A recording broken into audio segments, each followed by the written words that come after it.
¿Qué tal, compañeros? Nuestro equipo se encargará de exponer el tema de corrientes de aguas superficiales. Este equipo está compuesto por los integrantes Brian Tadeo Gallego Solís, Eric Iván Vega Báez, Fernanda Núñez Telles, Ana Gisela Tenorio Dorantes y su servidor Jonathan de la Cruz Hernández.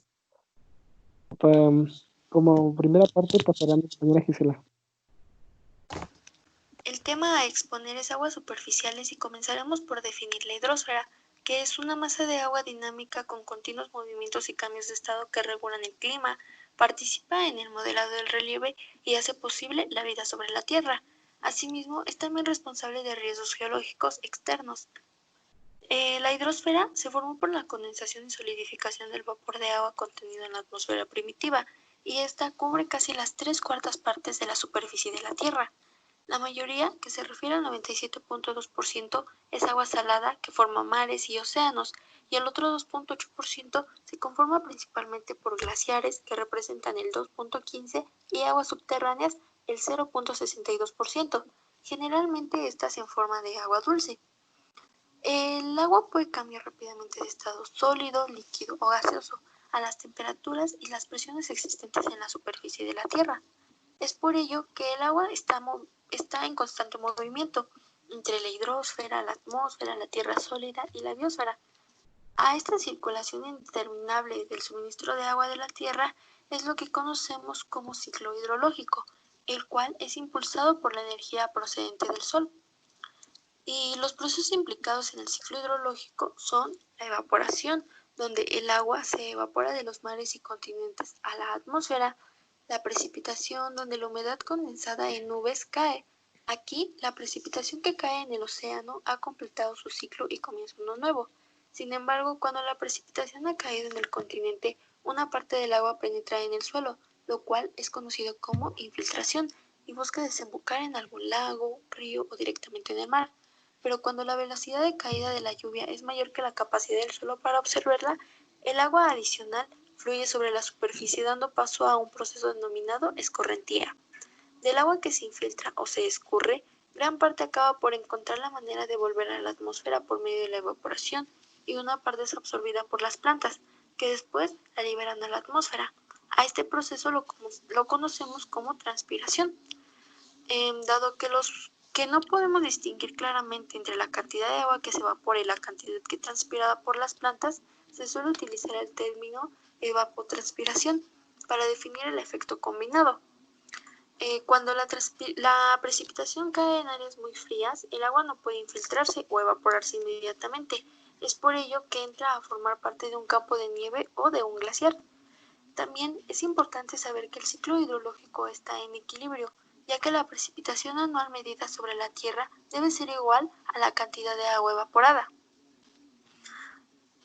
El agua de escorrentía fluye inicialmente por el suelo en finas y extensas láminas en lo que se denomina escorrentía en lámina. La cantidad de agua que corre por la superficie en comparación con la que se hunde en el suelo depende de la cantidad de infiltración del suelo. Después de fluir como escorrentía en lámina, se forman canales denominados acanaladuras. Cabe destacar que la escorrentía es el proceso que mayor erosión provoca. Asimismo, el agua puede fluir de dos maneras, como flujo laminal o como flujo turbulento. Cuando el movimiento es laminar, las partículas de agua fluyen en trayectorias rectas que son paralelas al cauce, y cuando el flujo es turbulento, el agua se mueve de manera errática, y normalmente hay presencia de remolinos turbulentos. La velocidad de la corriente determina si el flujo va a ser laminar o turbulento. Cuando la corriente es más lenta, se da el flujo laminar, y si la velocidad aumenta o el canal se vuelve abrupto, el flujo laminar cambia a flujo turbulento. Los factores que determinan la velocidad de una corriente son el gradiente, la forma del cauce y el caudal.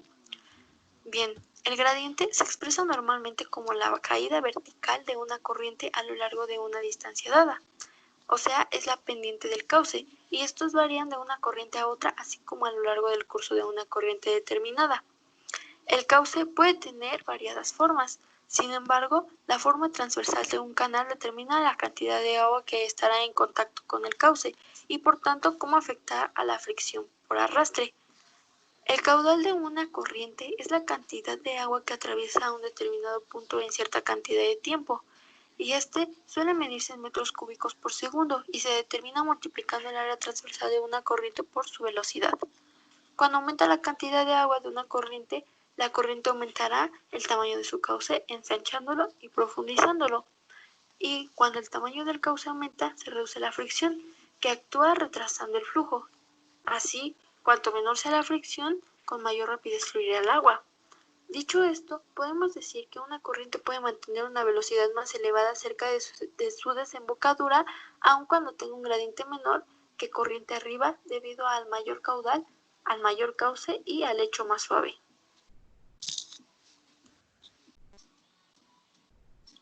Bien, compañeros, y seguimos con los cambios de corriente arriba a corriente abajo.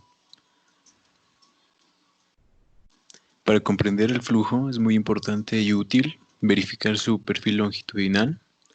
El perfil es solo una parte del río formado desde su área original, la cual llamaremos cabecera, hasta su desembocadura, que es el punto aguas abajo, donde el río se vierte en otro cuerpo de agua.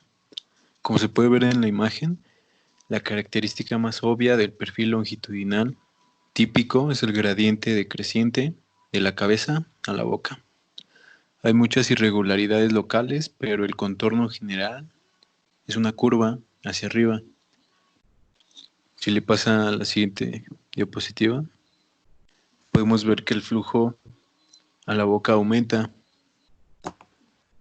porque a medida que descendemos río abajo, más y más afluentes se van uniendo al principal. Estos afluentes aportan agua, y si nos enfocamos en el caso del Amazonas, que tiene alrededor de 1000 afluentes, fluyen a lo largo del canal, que es de cerca de 6500 kilómetros hacia el río principal.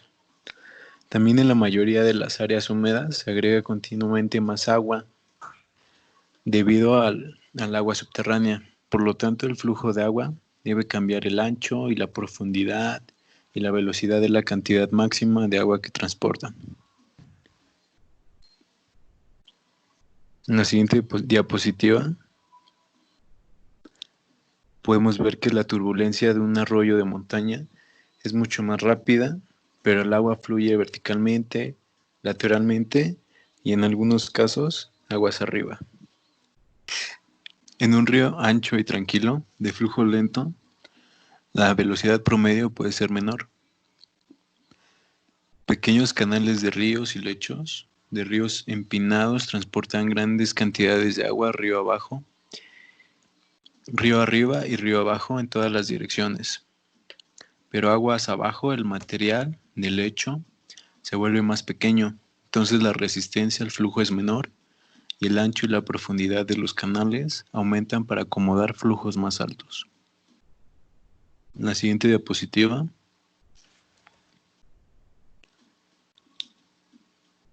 podemos rescatar que hay una relación inversa entre gradiente y flujo.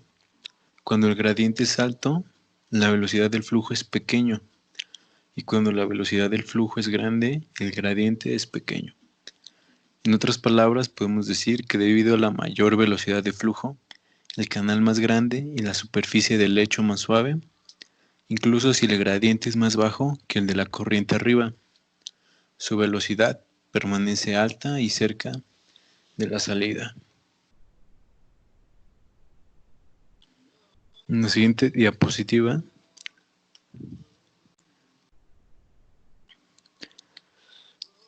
empecemos con el nivel de base, al cual el geólogo John Wesley Powell en 1875 propuso el concepto de reducir el límite de erosión del flujo del río, al cual lo llamó nivel de base, que podemos definirlo como la altura más baja a la que la corriente puede profundizar su canal. También podemos decir de este, que es el nivel de las corrientes oceánicas que fluyen hacia el océano, los lagos u otras corrientes oceánicas. Esto nos ayuda a explicar por qué la mayoría de los perfiles de corrientes tienen una pendiente más baja cerca de sus bocas, porque la corriente está cerca de la altura de su lecho que no puede ser erosionada. Powell dividió el nivel de base en dos. Al primero se le consideró un nivel de base principal, el cual es el nivel del mar. Por debajo de este, las tierras no pueden ser erosionadas, y ahora se le llama nivel de base absoluto. Por otro lado, tenemos los niveles de base locales o temporales, que son los lagos, las capas de roca resistentes y muchas corrientes fluviales, que actúan como niveles de base para sus afluentes. En ambos casos, tienen la capacidad de limitar una corriente a un cierto nivel. En esta diapositiva podemos ver que la corriente equilibrada tiene la pendiente correcta y también otras características para que mantenga una velocidad justa para transportar el material que lleva. También podemos decir que un sistema equilibrado no daña ni deposita los materiales que transporta, sino que solo los lleva de un lugar a otro. Una vez que la corriente alcanza este estado de equilibrio, se convierte en un sistema autorregulador. El cambio de una característica va a hacer que cambie todas las demás. La diapositiva que sigue. Empecemos con erosión de las corrientes fluviales. Las corrientes erosionan sus causas de tres maneras distintas, y a continuación los definiremos cada uno.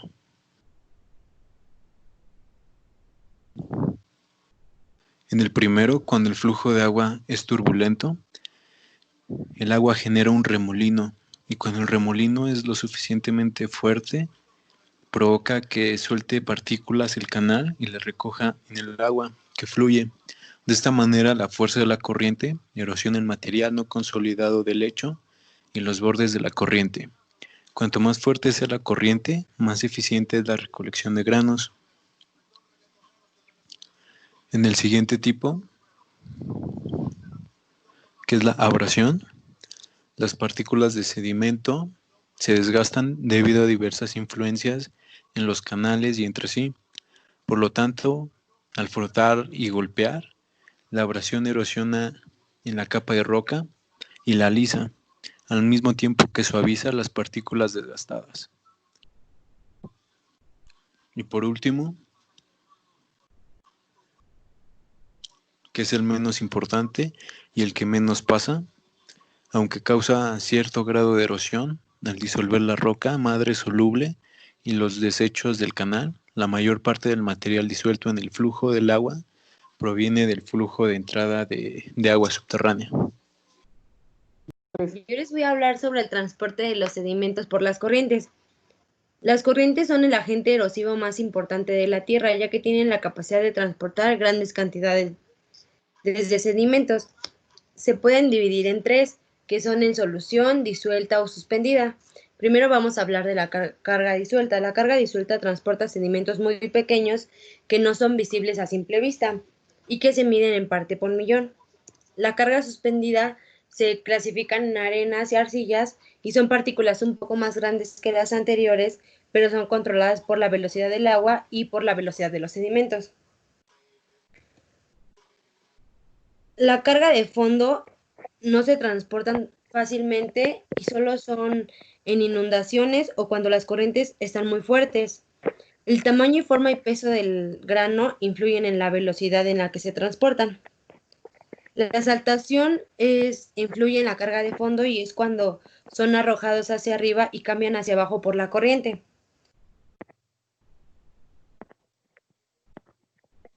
Se utilizan en sedimentos. Entre más fuerte es la corriente, más cosas arrastran y más sedimentos arrastran.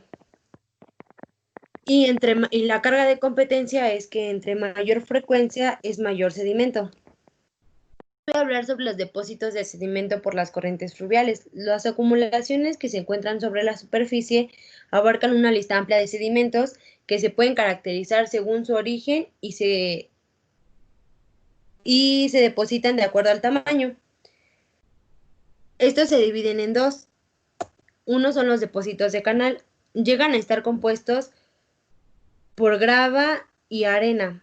Se transportan al océano, que es su último medio, y cuando son obligados a duplicar su tamaño, se llegan a hacer corrientes anastomosadas. Las corrientes anastomosadas son aquellas que se llegan a formar cuando hay un descenso caudal y son, como lo vemos en la imagen, entrelazadas. Los depósitos de llanura e inundación es un fondo plano que llega a contener un cauce y puede ser inundada por una crecida del agua.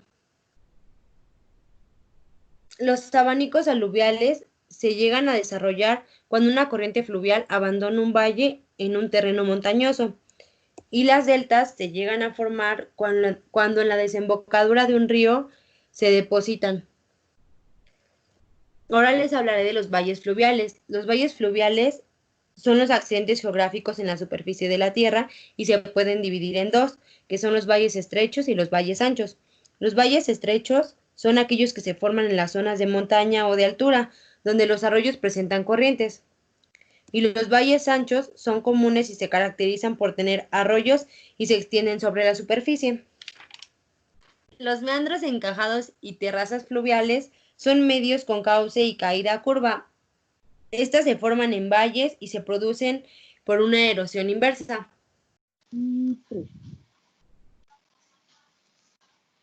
Bueno, continuamos con el tema de redes de drenaje.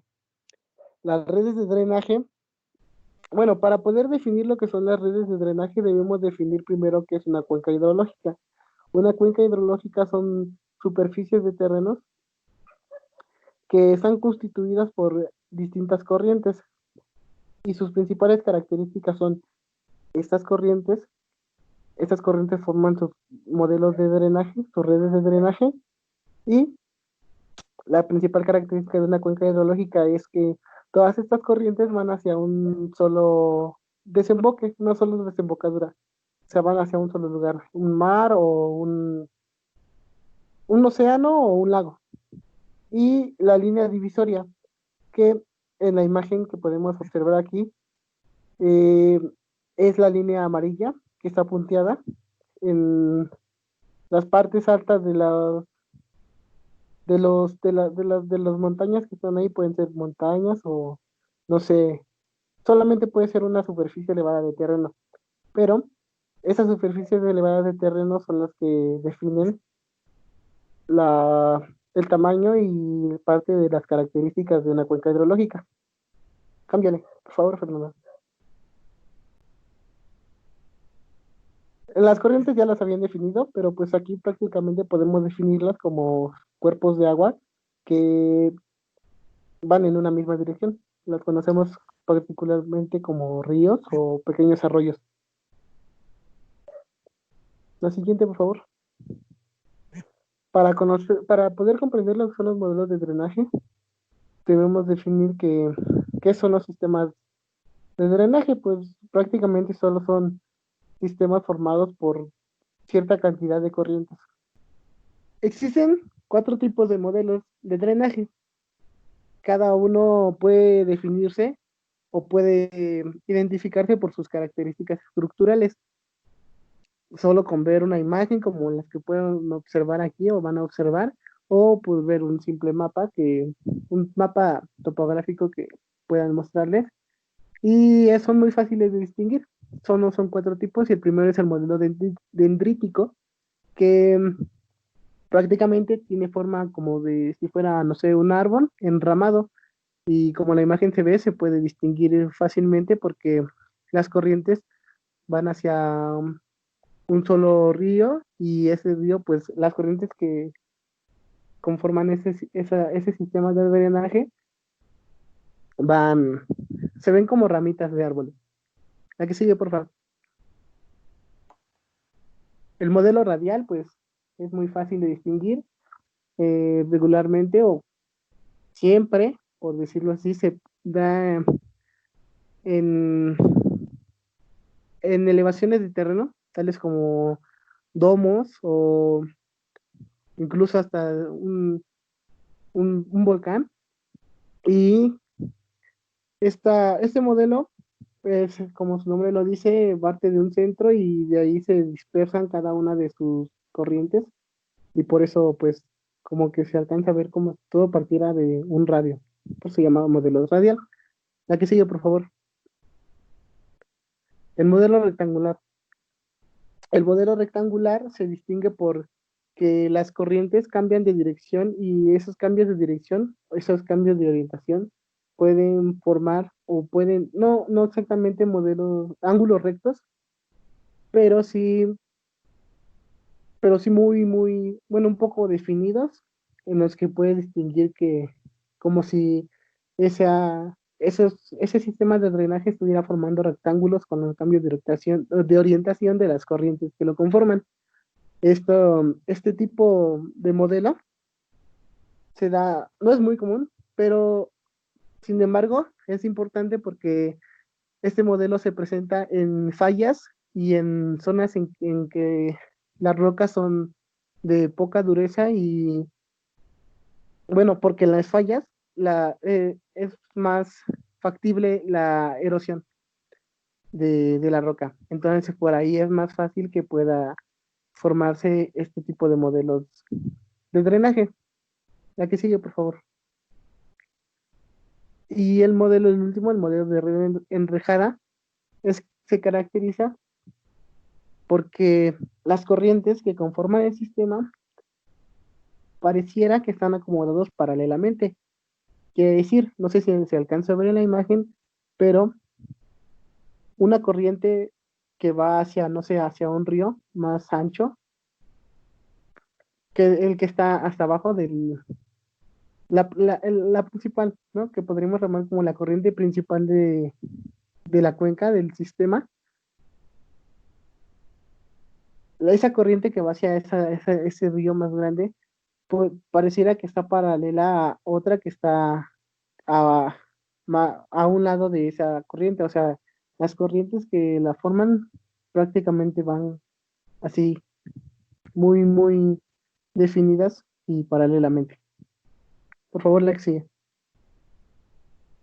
Erosión remontante y captura. La erosión remontante es un proceso de, como su nombre lo dice, de erosión que se lleva a cabo en la parte alta de una cuenca hidrológica, porque, bueno, porque la parte del, la cabecera de la cuenca, de la corriente, se erosiona gracias a las lluvias que, que ocurren y que aumentan la cantidad de agua en una corriente. Esta erosión remontante va a ser importante para lo que vamos a explicar más adelante. Cámbiale, por favor. Bueno, aquí se puede observar mejor como en la imagen 1 está la corriente y en la imagen 2 comienza un proceso de erosión gracias a las aguas fluviales y en la parte 3 esta erosión remontante ya erosionó toda la parte superior de la cuenca. Cámbiale, por favor. La captura. En esta parte es donde es importante la erosión remontante, ya que la captura es un proceso que consiste en que un río capture a otro. Es lo más práctico posible que lo puedo decir. Un río capturador captura a un río capturado. Esto se lleva a cabo en la parte alta de las corrientes de la siguiente manera. ¿Puedes cambiarle las imágenes, por favor? Aquí sí podemos observar, tenemos el río 1 que está marcado en la parte central del sistema de drenaje y si podemos observar, pues ese sistema de drenaje pareciera un sistema dendrítico. En el río 1 está la corriente más larga que llega hasta la punta de la cabecera de la corriente. ¿Podrías cambiarle, por favor? Y en esta imagen observamos cómo el río que estaba que estaba en otra cuenca hidrológica, que podíamos observar la divisoria que había de una cuenca en otra, cómo el río 1 erosionó al río, mediante erosión remontante, erosionó la parte alta de la cuenca y desvió la dirección del río 2 que podíamos observar en la imagen anterior, y esto ocasionó que el río 2 tomara una nueva dirección y formara parte del río 1. En esta parte ya podemos observar cómo solamente existe un río en lugar de dos. Y ya, prácticamente esa es la captura. ¿Puedes cambiarle, por favor? Las gargantas solo son pequeños valles creados por la erosión que se lleva a cabo en, un terreno. Son los predecesores a los arrecifes, pues los arrecifes son estos mismos, pero sin agua. O sea, ya son secos. Estas gargantas tienen paredes paralelas y ya, es lo que los define. Por favor, la siguiente. Por aquí podemos ver ejemplos de gargantas. Esta está en Eslovenia. La que sigue, por favor. Inundaciones y control de la inundación. Este es un tema muy importante porque como ingenieros tenemos que dedicarnos a resolver problemas, y las inundaciones son no problemas, pero bueno, son desastres que nos ocasionan muchos problemas a la sociedad. Y en ese tema vamos a abarcar primero las causas y tipo de inundación. Por favor, la que sigue. Ya que cabe mencionar que las inundaciones son naturales, se llevan a cabo mediante desastres naturales, pero pueden ser también un factor que es factor importante es la actividad humana y los hábitos como tenemos como sociedad. Hay 4 tipos de inundaciones y las más importantes son las 2 primeras, así que vamos a tratar de explicarlo mejor. Las inundaciones regionales, o sea, todos son muy obvias porque su nombre lo dicen, pero las inundaciones regionales tienen que ver mucho con la región en la que se produce esta inundación y con muchos otros factores más. Por ejemplo, como los factores climáticos que afectan a zonas en las que, por ejemplo, cuando hay un cambio de estación y el hielo hay mucha cantidad de hielo, y ese cambio de temperatura que existe de una estación a otra genera que ese hielo se derrita y se creen inundaciones enormes. Y esto pues obviamente solo pasa en distintos tipos en ciertos tipos de regiones, porque la, el, la, ¿cómo se llama? Por ejemplo, este hielo no se puede generar en todo tipo de lugares, solo en, en ambientes muy fríos. La siguiente, por favor. Las avenidas. Esos son los tipos de inundaciones más fatales, por así decirlo. Pues como principal característica tienen que el agua que circula por esas dichas avenidas alcanza niveles tan altos que puede viajar a una velocidad muy alta y puede provocar muchos desastres. Y esto se lleva esto pasa muy frecuente en zonas que están cercas a ríos, que están, o sea, zonas que están muy poco elevadas, que están muy cerca de ríos o mares. Por favor, la que sigue. Y pues estas son muy obvias. Inundaciones por obstrucción de hielo se llevan a cabo por que grandes diques de hielo que se desprenden de ciertas zonas caen a los ríos, a las corrientes, y provocan la obstrucción de esta. Y esto provoca que los ríos, las corrientes se desborden y generen inundaciones. La que sigue, por favor. Inundaciones por ruptura de una presa también es muy obvio. Estas inundaciones se llevan a cabo se llevan a cabo cuando se rompe una presa.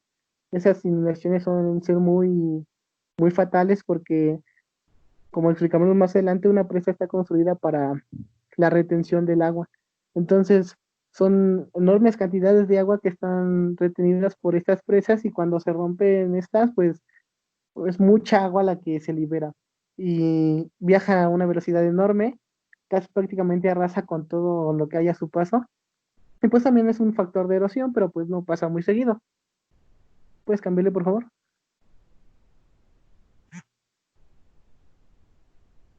Y ya, para terminar, como control de inundaciones, como lo habíamos mencionado, somos ingenieros y debemos dedicarnos a resolver problemas.